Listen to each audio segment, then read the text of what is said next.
In the village of Nkembe, a widow lived in silence, ridiculed and ignored by all. Yet when drought, disease, and shadows from the forest threatened to destroy everything, in that moment they realized sometimes the strongest voices are the ones never heard. What Amma does next will decide the fate of every life in Nkembe. They said she was cursed. They said she had no place among the living, no voice for prayer, no warmth for company. Every day the villagers of Nkembe would pass by her small, crumbling hut at the edge of the forest and whisper, "There goes the useless widow," or "She speaks to spirits no one should tempt." Children would laugh at the threadbare cloak she wore, and even the elders would glance her way with eyes that mingled fear and contempt. Her name was Amma, though few dared to speak it aloud. Amma moved like a shadow, silent but observant, tending to her small garden of bitter herbs and flowering shrubs no one else understood. She would hum ancient songs while her hands worked the soil, and though her lips never uttered a word to any visitor, the village knew she watched. She saw every insult, every stolen goat, every gossip-laden glance, and yet she never retaliated.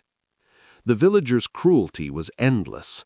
Market women would hide her baskets, children would throw stones at her door, and men would mock her during council meetings. Even the river that nourished the village seemed to favor the other homes, leaving her fields dry and her well half empty. But Amma's silence was not emptiness. She had secrets older than the village itself, whispers of the ancestors passed from mother to daughter, and knowledge of herbs, rites, and winds that could bend fate. One evening, as the sun bled into the horizon, the village square erupted in chaos. A scream pierced the air. Something unseen had struck down the chief's prized herd. The villagers scattered, shouting curses, but their fear quickly hardened into suspicion. "It must be her," someone whispered. "She called this upon us." Amma was already at the edge of the square, her eyes calm as the panic swirled around her. Nobody dared approach, and though her lips remained sealed, her gaze seemed to reach inside the hearts of those who feared her most.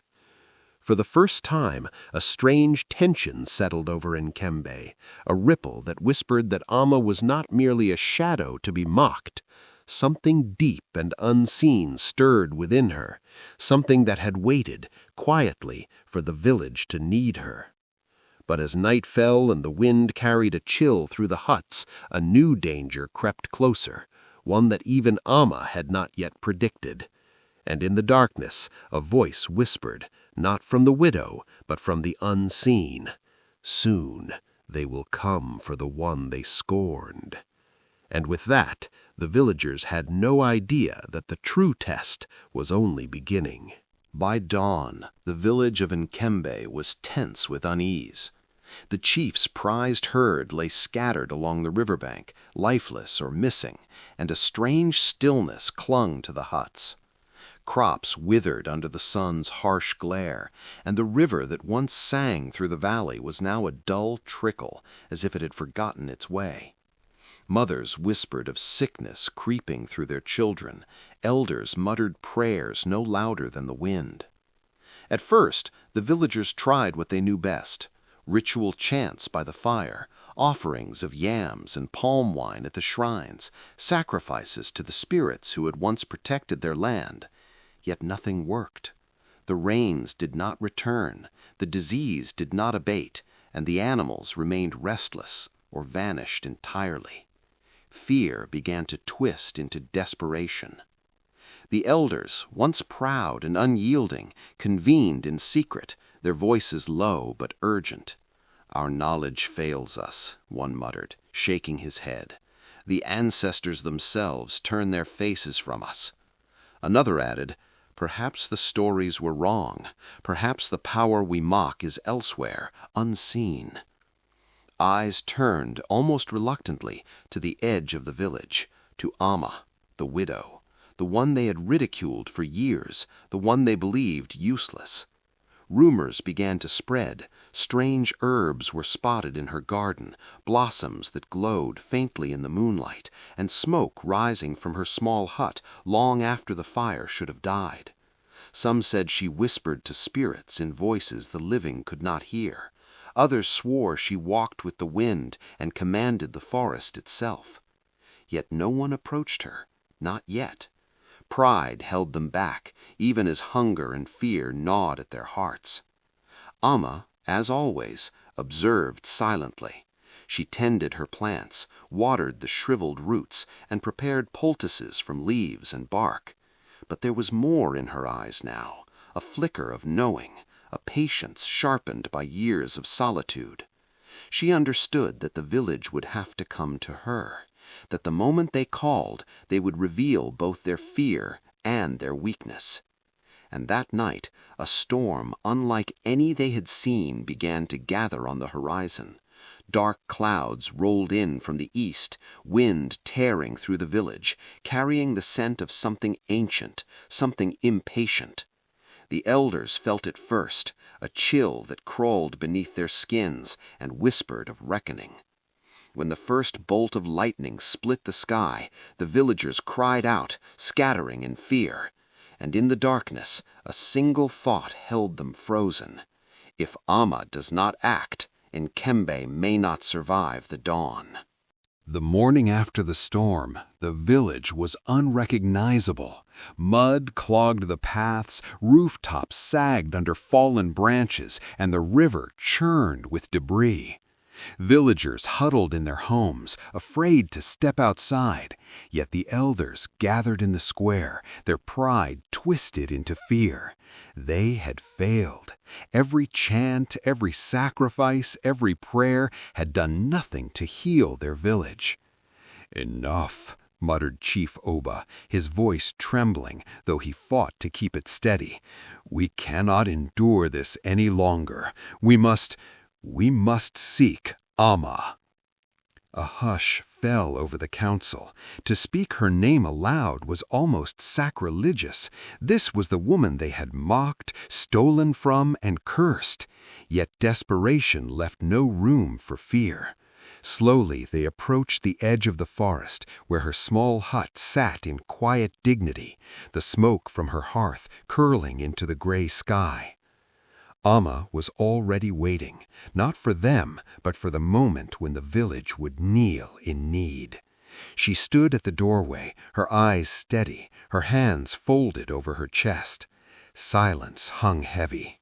Then the chief, swallowing pride like bitter medicine, stepped forward. "Amma, we need your help," he stammered. "The crops fail, the river fades, the children fall ill. Please, teach us what to do." Amma's lips did not move. Her eyes, however, pierced through them all, weighing their sincerity against years of ridicule. "You have called me only because you fear," she said at last, her voice quiet but sharp, like wind slicing through the trees. "Do not think my power belongs to the foolish. Respect is earned, not demanded." The elders bowed their heads, shame twisting their spines. We were wrong," one whispered. "We mocked, we ignored, we see it now." Amma's expression softened slightly. "Then you will listen, you will follow, but only if you understand the cost of arrogance, only if you remember that those you scorn may hold the balance of life itself." One by one, the elders nodded. They had no choice. Their village teetered on the edge of ruin. Yet even as Amma prepared to guide them, a deeper shadow lingered beyond the trees, unseen but powerful. Something stirred in the forest, something ancient that had been waiting as long as Amma had. And then, just as Amma reached for a bundle of herbs, a cry split the air, a sound not of human pain, but of something older, furious and alive. The wind whipped the hut's door open, scattering leaves and papers across the ground. Amma froze, the elders froze, and from the forest a shape emerged, neither entirely human nor spirit, eyes like burning coals locked onto the village. The widow's calm vanished for the first time. "They are here," she whispered, "and this is only the beginning." The shape in the forest moved closer, its form twisting with the shadows, yet Amma did not step back. The elders quivered, but she stood tall, her hands steady, as if holding the very weight of the village's fate. The wind carried a strange scent, earth, smoke, and something older, like the bones of forgotten ancestors. "They are not here to kill," Amma said, voice calm but firm. "They are here to test, to demand balance." The villagers had never seen her like this, commanding, resolute, and unafraid. Even the elders, steeped in pride, could not look away. Amma began her work. From her hut she brought forth roots, leaves, and a small bowl of water that glimmered in the dim light. She arranged the herbs carefully, murmuring chants that seemed to weave with the wind itself. The shadowed figure paused, its eyes fixed on her. As she moved, the plants in her hands seemed to glow faintly, as if drawing power from the earth beneath their roots. The elders watched, their mouths dry, as Amma guided them through the ritual. Every word, every motion carried weight. The past wrongs of the village, the arrogance of the elders, and the unseen connection between the living and the spirits. Slowly, change came. The air shifted, heavy clouds gathering above, dark and pregnant with rain. Leaves that had wilted lifted their heads, and the river began to whisper again, threading life through the valley. The shadow in the forest recoiled, its fiery eyes softening, recognition flickering. Amma's hands moved in patterns older than any living memory, invoking the balance long forgotten by those too proud to see it. Then the first drop of rain fell, and another. Soon a steady shower drenched the village, washing away fear and dust alike. Children laughed, running through puddles, while elders sank to their knees, tears tracing lines of shame and relief. Amma did not celebrate. She watched as the shadowed figure retreated into the forest, leaving the village drenched but alive. Her eyes swept over the gathered crowd, resting on the chief. "Remember this," she said. "Power is not in mockery. Strength lies in understanding, patience, and respect." Yet even as the villagers began to grasp the miracle, a distant rumble echoed through the hills. It was not thunder, though it sounded like it. Something deeper, heavier had awakened beyond the forest's edge. Amma's lips tightened. Her calm mask returned, but beneath it a warning lingered. "This was only the beginning," she murmured. And far in the shadows, unseen by the village, a new threat stirred, one that would test not only their survival, but the very heart of their humility. The morning after the storm, the village of Nkembe shimmered with a strange, renewed light. Rain-soaked earth steamed in the sun, and the river, full and glimmering, sang through the valley once more. The villagers emerged cautiously from their homes, eyes wide, hearts still trembling from the previous night's terror. Amma stood at the edge of her garden, calm and unwavering as the villagers approached. Children peeked from behind their mothers, curious yet wary. Adults bowed their heads, shame written plainly in the lines of their faces. Even Chief Oba, whose pride had once seemed unbreakable, stepped forward, voice low and reverent. "Amma, we see now," he said. "We mocked you. We ignored you. We were blind to what mattered most. Forgive us." Amma's eyes softened, but she did not smile. "Forgiveness is not mine to give," she said quietly. "It is something you must earn through understanding and change." And the villagers listened. They watched as she tended her garden, not with haste, but with the steady patience of someone who had seen more of life's truths than they could imagine. Her hands, though aged and worn, moved with purpose, reminding them that knowledge, not mockery, held power. From that day, the village began to change. Those who once whispered insults now sought her guidance, learning the names of herbs, the old songs, and the rhythms of the river. Children, once cruel, brought offerings to her garden, curious to understand what they had feared. Even the elders, humbled by their near ruin, sat beside her, listening, learning, and acknowledging that wisdom is not determined by status or age. Amma remained herself, quiet, dignified, and patient. She taught, but she did not dominate. She guided, but she did not command. And slowly the culture of the village shifted. Mockery of the weak faded. Respect for knowledge, no matter its source, became the new law of hearts. Yet even in this peace, Amma remained vigilant. She knew that balance was fragile, that those who forgot humility could invite chaos again. And as the sun set over Nkembe, her shadow stretched long over the village, a silent reminder of both power and patience. The villagers, now aware of the strength they had once scorned, whispered to one another as they returned home. "The widow is not cursed. She is the keeper of truth." But deep in the forest, where the wind carried secrets older than memory, a faint rustle suggested that the trials were not entirely over. Some powers, unseen and patient, were still waiting, for respect to be tested again, for the village to remember that true balance is never permanent. The village of Nkembe had changed, though its hills and rivers remained the same. Life flowed once more, children laughed in the sun, merchants called out in the market, and the elders gathered under the shade of the great Iroko tree to discuss the seasons. Yet beneath the ordinary rhythm of daily life, a quiet reverence lingered. The villagers had learned that strength was not always loud, and wisdom did not always come wrapped in ceremony or wealth.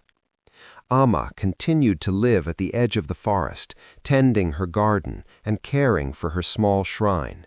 Her silence no longer invited mockery, but inspired curiosity and respect. People came to her, not out of fear, but because they recognized the depth of her knowledge.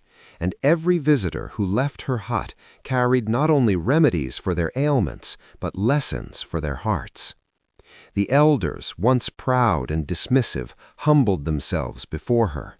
They acknowledged openly the arrogance that had blinded them, the neglect that had nearly destroyed the village, and the folly of measuring worth by appearances.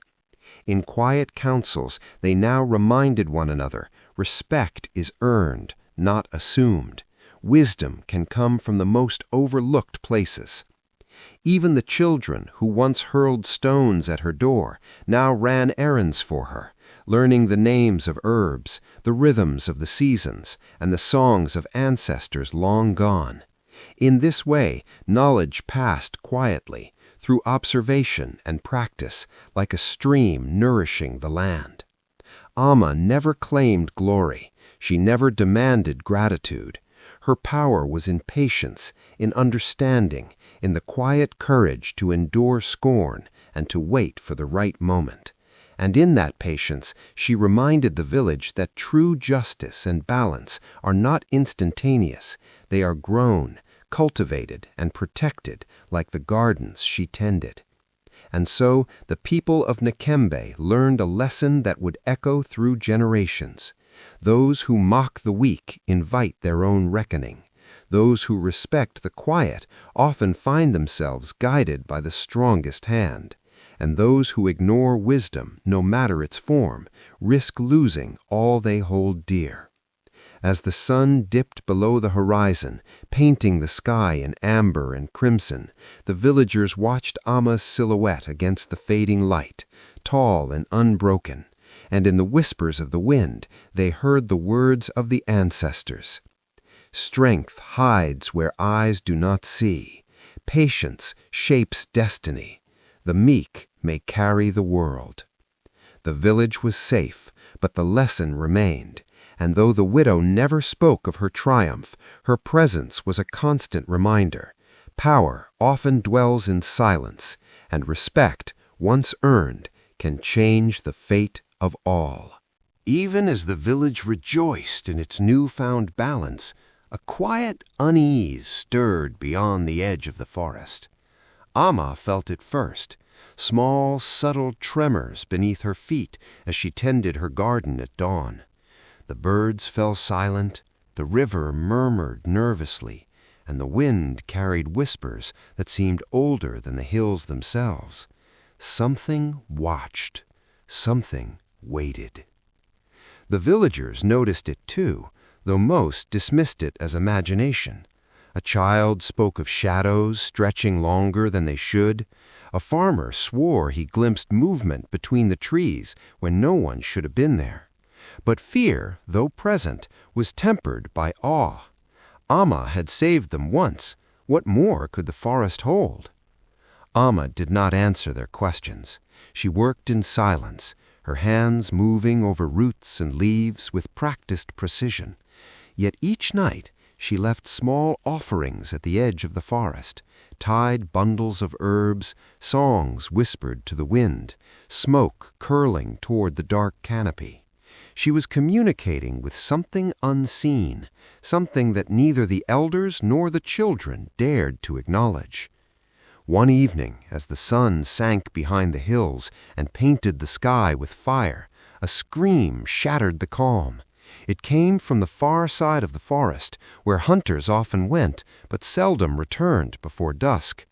The villagers froze, fear gripping their hearts. Chief Oba, now more cautious than proud, turned to Amma. "What is it?" he asked. His voice, usually commanding, trembled. Amma's eyes narrowed, scanning the horizon where shadows twisted unnaturally among the trees. "The balance is not complete. They have returned, not angry, but curious, testing us, testing me." A group of hunters, pale and trembling, stumbled into the village. Their eyes were wide, their faces pale, and their words came in stutters. It is not like before. The shapes, the lights, the whispers, they know us, they see us. We cannot." Amma listened, calm, and then lifted a hand. "Then you will do as I say. Light the fires at the forest edge, circle them with herbs, speak only when I command. Tonight we face what has been watching." The villagers obeyed, casting fearful glances at one another. For the first time they realized that the forest, which had always seemed distant and benign, was alive with forces older than their ancestors.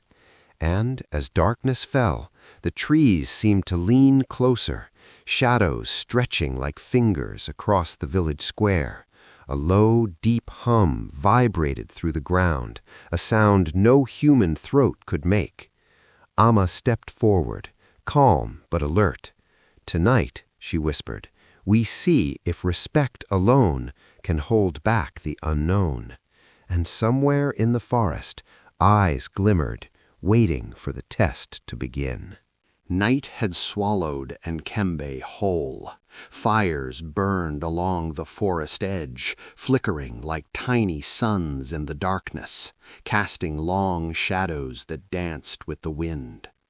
Amma stood at the forefront, her cloak rustling quietly, herbs in hand. The villagers huddled behind her, their fear palpable, but she remained calm, a beacon of certainty in the chaos.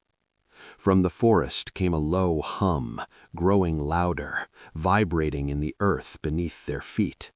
Shadows lengthened unnaturally, twisting around tree trunks, forming shapes that seemed to watch, to wait, to judge. The villagers gasped as glowing eyes pierced the darkness, dozens, hundreds, perhaps more, reflecting a light not of this world. Amma stepped forward, voice steady. "I have tended the balance. I have honored the old ways. If you come, it will be in respect. If not, you will face what anger cannot contain." The watchers, neither fully spirit nor animal, emerged slowly, moving like smoke over the forest floor. Limbs elongated, eyes glowing like molten gold, and their whispers rose into a chorus that pressed against the villagers' ears, chilling their blood. The children clung to their mothers, the elders bowed, some trembling, some in silent shame for their past arrogance. Amma knelt and placed herbs in a circle, chanting words older than memory. The watchers paused, tilting their heads as if listening, feeling the rhythm of her voice and the intention in her actions. She traced patterns in the soil, invoking the spirits of the ancestors, calling upon the lessons passed down through generations that the village had long forgotten. The air thickened, the hum intensifying, as if the forest itself held its breath. The watchers drew closer, their gaze fixed, yet they did not strike. Amma's eyes never wavered, her voice never faltered. Slowly the glowing eyes dimmed, the shapes faltered, and the whispers softened into something almost like sighs. Then Amma rose, hands lifted, voice ringing clear. Balance is restored. Respect must remain, or chaos will return. The watchers retreated, slipping silently into the trees, leaving behind a forest that seemed suddenly alive, yet serene, as if exhaling for the first time in centuries. The villagers, though unharmed, were shaken to their cores. They had faced something beyond understanding, and only the widow had held the courage to guide them through. Amma turned to them, voice quiet but commanding. "Remember this night, not for fear, not for power, but for the lesson. Humility, respect, and knowledge will shield you where strength alone cannot." And as the fires dimmed and the first hints of dawn touched the horizon, a whisper drifted through the forest, just audible to Amma. The next test will come, and it will ask more than courage. Nkembe awoke to a fragile calm. The river ran full, the crops drank the renewed rain, and yet a whisper of unease lingered in every hut. Amma sensed it before anyone else, the tension that did not belong to fear of the forest or the watchers. This was different. This was human. By mid-morning, the first sign appeared. A farmer ran into the square, frantic, pointing at the granary. "The yams! They're gone! Someone has stolen them in the night!" Gasps spread through the village. The elders exchanged worried glances, suspicion gnawing at the edges of their newfound humility. How could this happen after the balance was restored? Who would betray their own? Amma's gaze swept across the villagers. "Show me," she said quietly. They led her to the granary, and she knelt, examining the scattered footprints and disturbed soil. Something felt off. These were not careless intruders, not wandering thieves from outside. These were deliberate, measured. Someone from within. The villagers murmured among themselves, casting wary glances at one another. Old resentments resurfaced like weeds from the soil. Fingers pointed, voices rose, the very fabric of trust that had begun to form after the Watcher's test threatened to unravel. Amma stood, her voice cutting through the rising chaos. "Enough! If we tear ourselves apart, the balance will shatter again. The forest may forgive, the Watchers may retreat, but your own folly cannot be ignored." Eyes fell on a young man named Ebo, usually quiet, who paled under the weight of her gaze. "It was him," whispered a neighbor. "I saw him near the granary last night." Ebo trembled. I only took what I needed. I feared my family would starve. I meant no harm." Amma's expression softened, but her tone remained firm. Fear does not justify betrayal. Selfishness weakens the whole, and the village survives only if each acts with honor. You must make amends, honestly, humbly, and with action, not words. Ebo nodded, ashamed. The villagers, though hesitant, agreed to help him restore what was taken, redistributing the stolen yams to those in need. Through this act, they learned a harsh lesson. Even after surviving the forest's wrath, danger could spring from within, from pride, fear, or hunger unchecked. But as the villagers returned to their work, Amma's eyes drifted to the tree line, where shadows lingered longer than they should. The Watchers were gone, yet something else stirred in the darkness, subtle and patient, waiting for another misstep. And Amma whispered to herself, just above the wind, "Balance is fragile, and not all threats come from the forest." Though Nkembe had survived storms and forest spirits, unease still lingered in the air like morning mist. Amma walked through the village, observing the people she had guided, children carrying water, elders tending the fields, but not all eyes met hers with respect. Whispers followed her, some timid, some bold. Even after saving the village twice, doubt still clung to certain hearts. It began subtly. A few villagers questioned her methods. "Are the herbs truly working, or is this merely luck?" one elder muttered to another. "Perhaps the spirits are merely appeased, but they may return," said another, casting a wary glance at the forest. Amma noticed, but she did not respond immediately. Instead, she gathered the villagers in the square, sunlight bouncing off the wet cobblestones. "Balance is not magic," she said quietly, yet every word carried weight. "It is patience, understanding, and respect. The forest tests, but humans betray themselves when they ignore what they do not see." Her voice rose, firm and commanding, yet serene. "If you doubt me, then act. Learn the old ways, tend the gardens, observe the winds, know the river. Only then will your hearts match your minds." Some villagers stepped forward, hesitant yet willing, hands ready to follow her guidance, but a few remained skeptical, murmuring complaints, questioning the need for ancient rituals in a modernizing world. "We have survived before without her," a man sneered, arms crossed. "Why must we depend on one widow alone?" Amma's eyes, sharp as a hawk's, swept over the dissenters. "You survive only because I guide you, because you learn. Pride can blind you even in daylight. One mistake, one act of arrogance, and you will see what true consequence feels like." The skeptics turned away, muttering under their breath, but the majority knelt, listening. Amma handed bundles of herbs, teaching them their uses, chanting quietly as the air shimmered with an unseen energy. Even those resistant could not deny the quiet power that lingered in every motion she made. As night fell, the winds carried whispers from the tree line, faint but unmistakable. The Watchers were patient, waiting for the village to falter, to doubt, to break the fragile chain of respect. Amma's eyes narrowed. She knew the skeptics' hearts were seeds of potential ruin, and that patience alone would not save Nkembe if their arrogance grew. And then, from deep in the forest, a low, resonant hum began, different from before, heavier, more insistent. The The village froze, the skeptics paling, the faithful gripping their herbs. Amma stepped forward, calm but resolute. "Prepare yourselves," she whispered. "Tonight will test not only your respect, but your courage."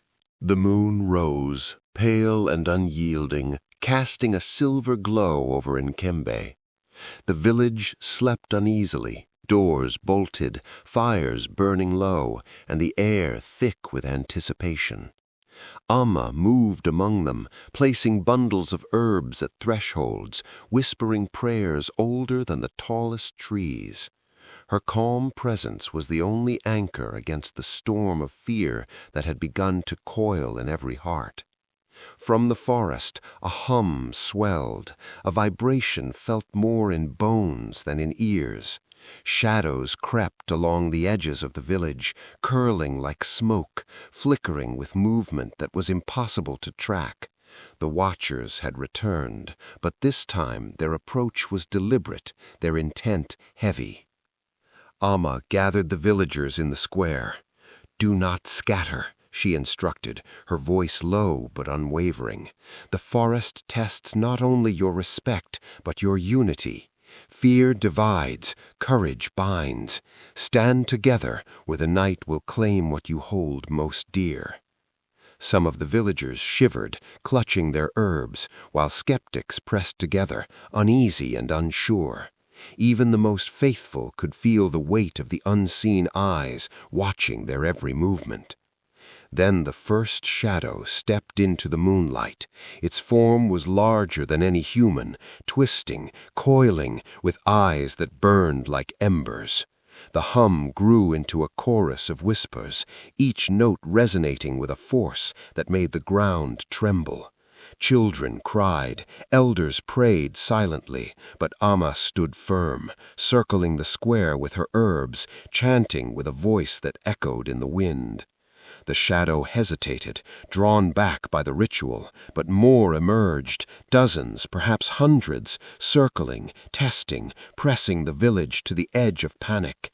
Amma's eyes blazed. She instructed the villagers to form a ring around the fires, chanting along with her, the smoke curling into the night like protective arms. And then, without warning, one shadow lunged, faster than any human could move. The villagers screamed, scattering, but Amma's hand shot up, a single chant, firm and precise, and the shadow froze mid-air, held in a web of unseen energy. For hours the battle of wills continued.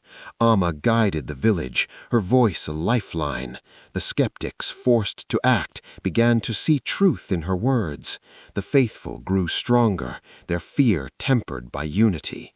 By dawn, the shadows receded, melting into the forest like mist, leaving behind an exhausted but alive village. Amma looked at the villagers, their eyes wide with awe and relief. "Tonight," she said, voice steady, "you have seen the cost of doubt. Remember it. Fear alone will not save you. Wisdom, courage, and respect must guide every step." Yet, as the first light touched the treetops, Amma felt it, a presence lingering, patient, waiting for a new mistake, and she knew the forest's tests were far from over. Dawn broke over Nkembe like a promise, though the village bore the traces of a long, restless night. Ash from the fires dusted the cobblestones, and the earth still hummed faintly with the echoes of the forest's presence. Villagers moved carefully, wary of shadows, cautious with each step. Though the immediate danger had passed, the memory of the watcher's eyes lingered like a weight upon every heart. Amma walked among them, tending the children, inspecting the fires, and ensuring the herbs remained in their proper places. Her eyes, calm but vigilant, caught every hesitant glance, every whispered doubt. The night's trial had taught many lessons, yet not all hearts were steady. Some villagers whispered among themselves, questioning how long such vigilance must last, how many nights like this could they endure. Chief Oba approached her, bowed low. "Amma, We survived because of you. I did not believe before, but now I see." His voice faltered. "Will the forest test us again?"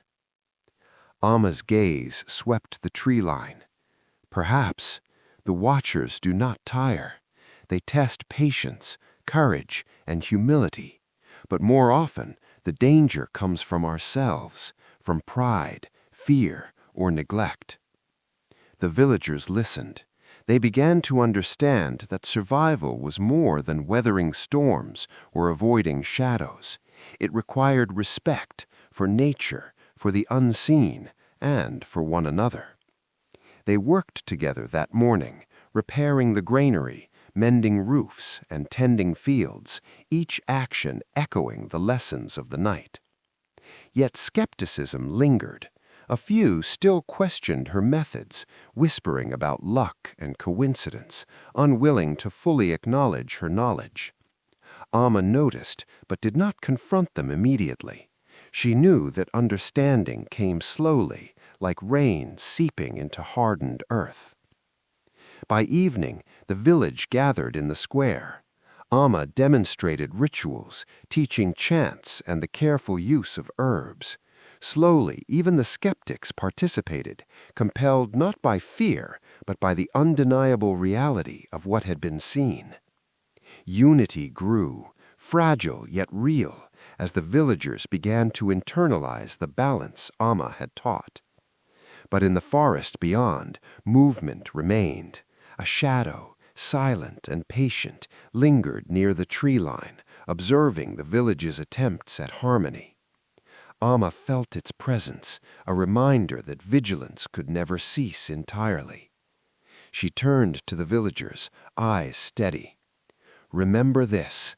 Strength hides in quiet hearts, wisdom guides where pride falters, and respect holds the balance. Fail, and the consequences will come, not only from the forest, but from what you allow within yourselves." And as night fell, the forest whispered again, faint and deliberate, a signal that the tests of Nkembe were not yet complete. Weeks passed, and Nkembe appeared at peace. Crops flourished, the river ran clear, and villagers moved with cautious confidence. Yet Amma felt a subtle disturbance, a ripple in the earth, a whisper in the wind that hinted at something older, something unsettled. It began subtly. Livestock fell ill despite careful care. Children woke screaming from strange dreams, and the river began to churn with murky currents. No one could explain it, and fear began to creep into the hearts of even the faithful. Amma knelt by the riverbank, dipping her hands into the water, murmuring chants to the unseen. She felt it then, a shadow not of the forest, but of history, a curse born from forgotten respect, from years when the village mocked, ignored, or stole from the sacred. The watchers had tested them before, but this was different. This curse was rooted in the village itself. Chief Oba approached her, pale and anxious. "Amma, what must we do?" he asked, voice strained. Amma rose slowly, her eyes fierce. "We must remember, every wrong, every slight against the balance must be acknowledged and corrected. Only then can the curse be undone. This is not punishment, it is consequence, and it will test the hearts of all of you." She called the villagers together in the square, and for the first time even the skeptics gathered. Amma spoke, calm but unwavering.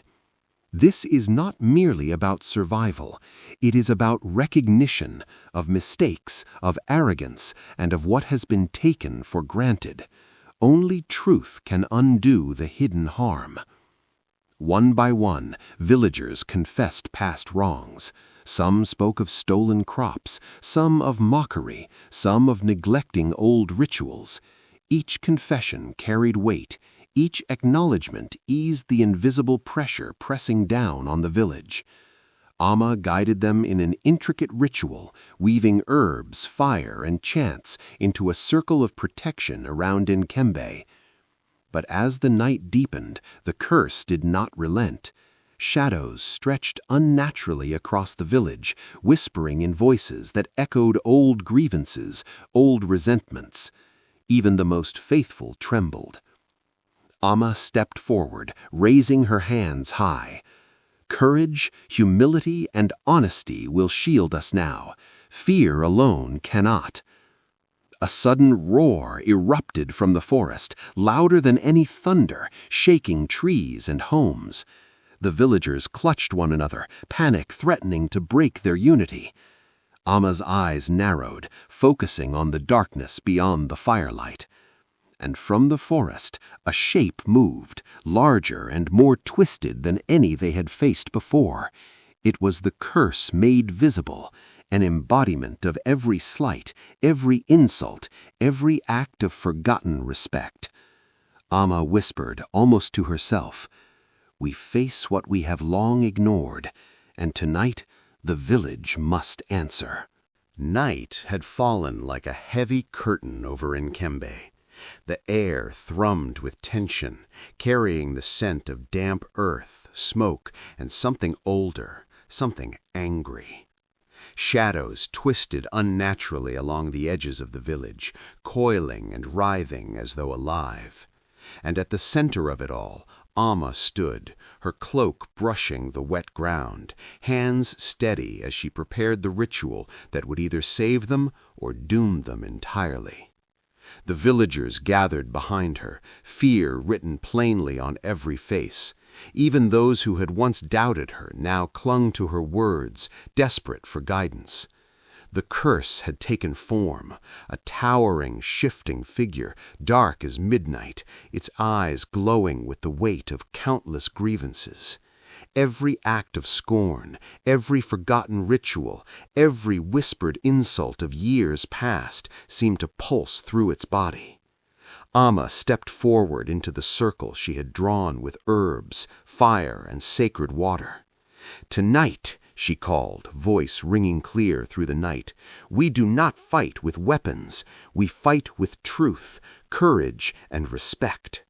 Each of you must face the wrongs you have committed and offer them fully to the balance." The villagers hesitated, then began to speak, one by one, acknowledging past misdeeds, stolen food, mocked neighbors, ignored rituals. Their confessions wove a tapestry of humility and honesty, strengthening the circle around Amma. The curse hesitated, recoiling from the honesty, flickering like a flame in the wind. Amma raised her hands, chanting in a voice both gentle and commanding, calling to the ancestors, to the watchers, to the spirits of the land. Firelight danced along the circle, smoke rising in intricate patterns, twisting toward the sky as though carrying the villagers' truths to unseen ears. The curse writhed, shaking the ground, its glowing eyes flickering between anger and recognition. And then, with a final piercing shriek, it faltered. Amma's voice rose, steady and unwavering. "Balance is restored. Respect lives where it has been forgotten." A brilliant light erupted from the circle, washing over the village, over the cursed shape, dissolving it into the air like mist under the morning sun. Silence fell, deep and complete. The wind stilled, the river calmed, and even the forest seemed to exhale. The villagers fell to their knees, hearts pounding, faces wet with tears of relief and awe. Amma looked at them, her eyes fierce but gentle. "Remember this," she said softly. "The power to protect your village has always been within you. I guide, I teach, but only you can uphold balance." Yet as the fires dimmed and the first hints of dawn touched the horizon, Amma felt it, a lingering presence, patient and quiet. Not all lessons are learned in one night. Some truths must wait, watching, ensuring respect is never forgotten. and she whispered to the wind, a warning and a promise. The village is safe, but the world watches. Balance is never final. The village of Nkembe awoke to a sun gilded with promise. The river ran clear, the fields shimmered with dew, and the air smelled of earth and renewal. Amma walked among her people, quiet as ever, her presence a steady reminder that the world, though fragile, could be nurtured and protected through wisdom and care. The villagers no longer whispered or mocked. Children brought flowers to her garden, elders consulted her with humility, and even the skeptics had begun to act with awareness of the balance they had once ignored. The lessons of the forest, of shadows and watchers, had carved themselves into the hearts of all who lived there. Amma tended her herbs and prayed at her small shrine, but she never sought praise. Her power was not in recognition, but in patience, in knowledge, and in the courage to endure years of mockery without faltering. She had taught the village that respect is not earned through fear, but through understanding, that strength is quiet, and wisdom often hides in silence. The elders gathered under the great Iroko tree, reflecting on their own pride, the near destruction they had caused, and the humility they had learned. Chief Oba spoke softly. We called her only when fear threatened our survival. Now we see our arrogance blinded us, and only by listening, by learning, could we endure. The children, once cruel, now played near Amma's hut, imitating the rituals she had taught them, learning songs that whispered of ancestors and balance. And even as life returned to normal, the village understood a truth deeper than daily routine. Harmony requires vigilance, humility, and care, not just for the world outside, but for one another. Amma stood at the edge of her garden, looking toward the forest. The watchers were gone, the curse lifted, yet she knew the world beyond Nkembe would always hold tests, waiting for those who scorned, ignored, or forgot the quiet power in patience and respect. And in that moment, she whispered to the wind, carrying a message for all who would listen. True strength often hides where eyes do not see. Humility is tested by adversity, and those who mock the meek invite their own reckoning. Respect once earned preserves balance, neglect it, and chaos returns. The village of Nkembe had learned, though lessons would echo for generations, and Amma, the widow who had once been scorned, remained a guardian not only of the land, but of the hearts and minds of all who dwelt there. Silent, patient, and powerful, she was a living testament. The quiet hold the world's deepest truths, and from their wisdom flows life itself. Every story hides a lesson, sometimes love, sometimes pain, but always truth. Subscribe to African Kingdom Folktales for more African tales that touch the soul.